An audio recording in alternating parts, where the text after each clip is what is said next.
La Verdad, el concepto creado por el señor Víctor Miguel Taveras y por todo el equipo que gestiona este canal, Luna TV. Yo soy Tony Rodríguez. Ya pasó lo que pasó con el béisbol. La República Dominicana tuvo una participación destacada. Y miren que se mantiene una agenda activa, sobre todo en el ala deportiva, porque los espectáculos artísticos están refrenados. El cine está semi paralizado. Hay una gran expectación de lo que va a pasar más adelante con el cine. Las premiaciones están activas, ya vienen por ahí los premios Globo de Oro, los premios de la Academia de Actores.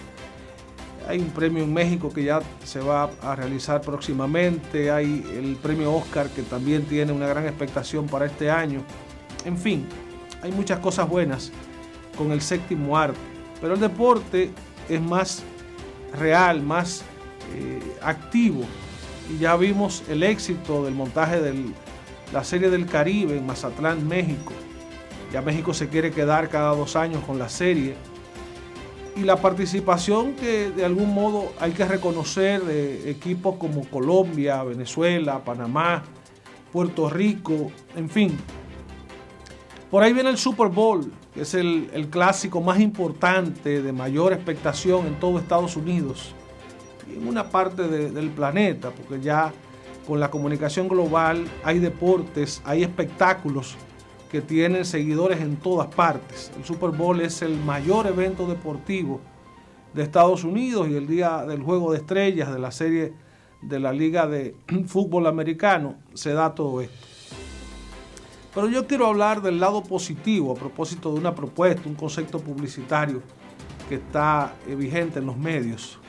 Todo tiene un lado positivo, cierto. Si es una moneda, tiene un lado positivo, un lado negativo.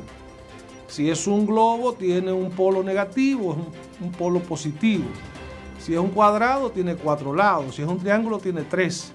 Si es un cubo, tiene 8. En fin, siempre hay un lado positivo y otras maneras de ver las cosas.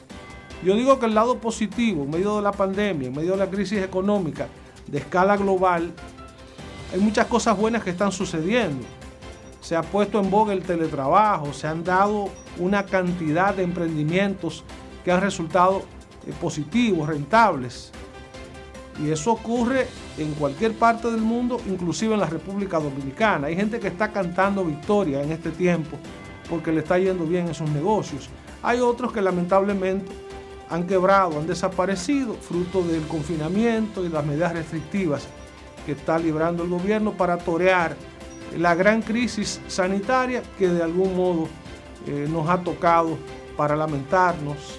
Más de 2.000 personas fallecidas, una cantidad enorme de gente que se ha visto contagiada, que ha vivido para contar la historia de su convivio con el virus, en fin, y las familias también, que siempre repercute en el ambiente familiar. Pero hay un lado negativo que no podemos perder de vista. Hay cosas que hay que tener pendientes ahí. El pueblo dominicano tuvo el valor de salir a votar en las elecciones del pasado 5 de julio con la idea de que había que producir un cambio y había que procurar el final de la impunidad a la corrupción. Y las expectativas se están desvaneciendo poco a poco. Las expectativas de lograr, por ejemplo, el 30% de los fondos de las AFPs, ya vimos cómo terminó como la fiesta de los monos en esta semana.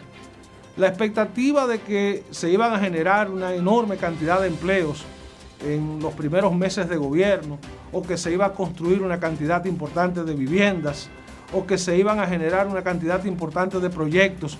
Ya vimos que no. Hubo cambio de gobierno, pero no hubo cambio de crisis. La crisis se ha profundizado en lo económico.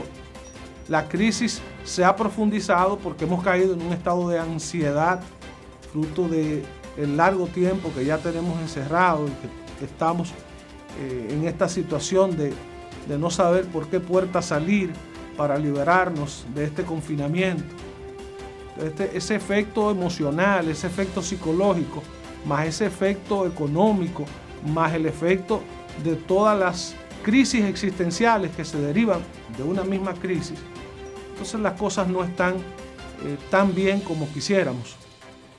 Ahora, las cosas podrían generar un ambiente de expectación. Por ejemplo, una victoria de un equipo, en el caso nuestro ganó la representación Águilas Ibaeñas para los seguidores de las Águilas. Eso es buenísimo.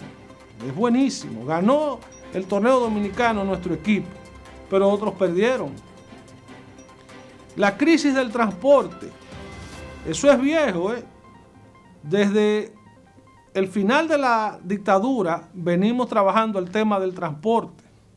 De ahí surgió una serie de citras que son sindicatos del transporte, de los que surgieron dirigentes como Antonio Marte, como Juan Uvieres y otros tantos que han tenido vigencia por más de 40 años y que se han hecho enormemente ricos, poderosos, porque el sector transporte es un poder, no de los choferes, sino de los sindicalistas, sino de los que viven de este negocio, porque son empresarios.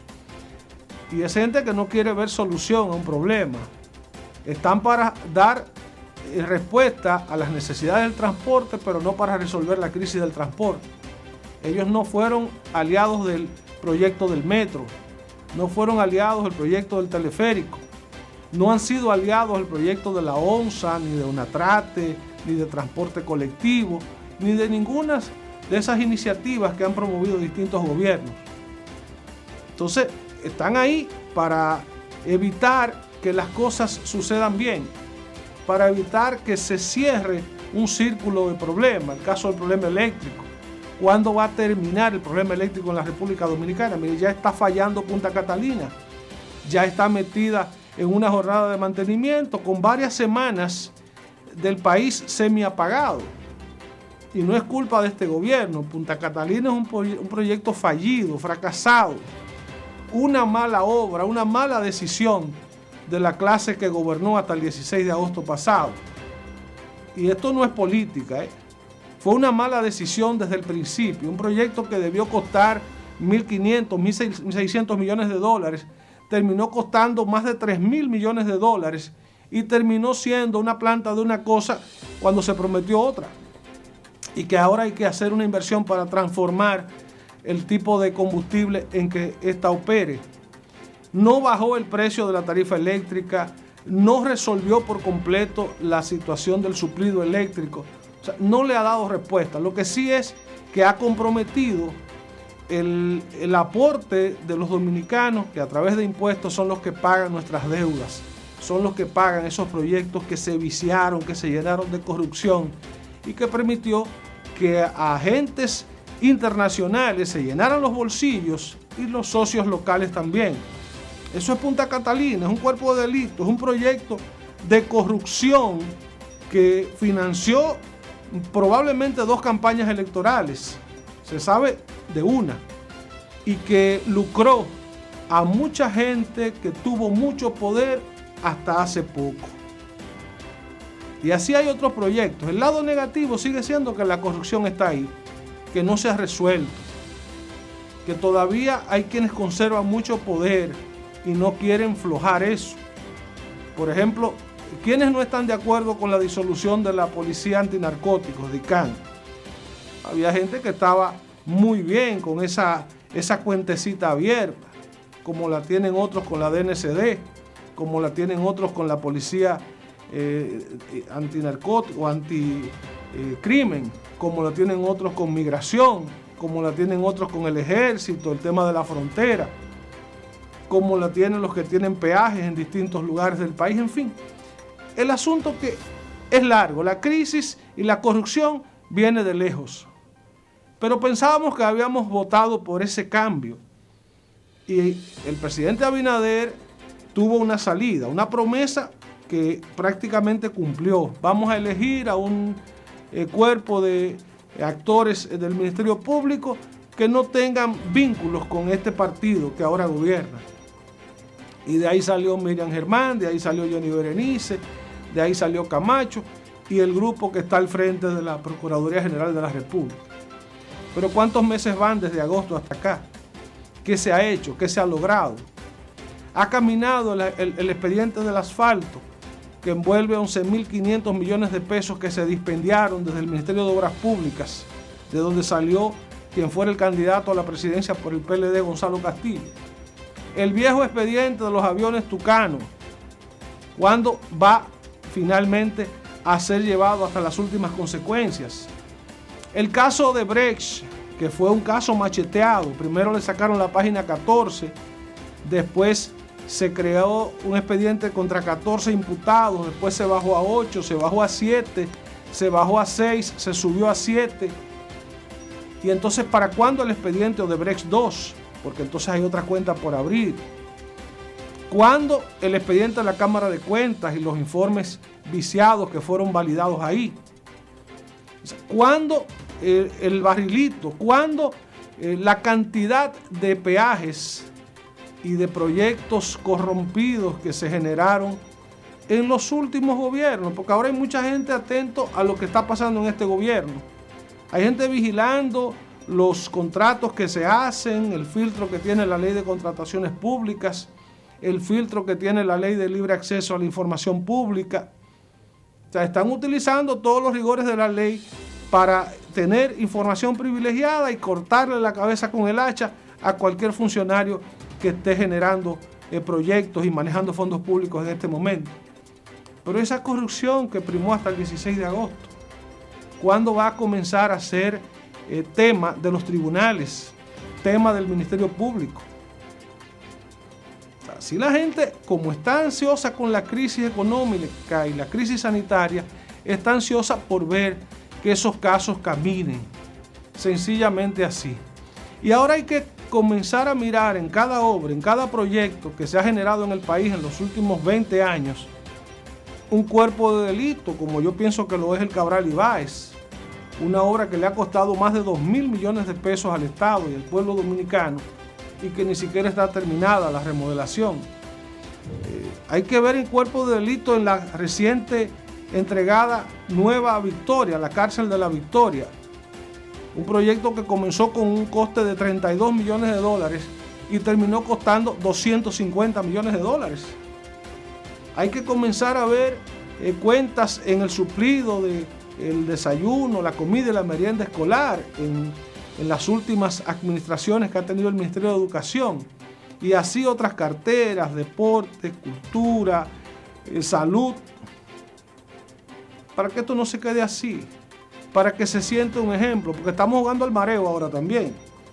Ahora parece que se ha soltado una generación de baraguetudos y gente hasta con 77 años anda por ahí violando mujeres, o más bien casos que son magnificados en las redes y lo tratan de presentar como que eso de que un funcionario acose a una empleada pública es algo mucho más grande, mucho más monstruoso que una persona que ha dispendiado 4.500 millones de pesos, como es el expediente de la operación Antipulpo, o el caso del asfaltado que mueve 11.500 millones de pesos, o el caso de Punta Catalina que mueve más de 3.000 millones de dólares. Es verdad, el que ha metido la pata tiene que caer en el filtro de la justicia, pero la pata es honda con el tema de la corrupción.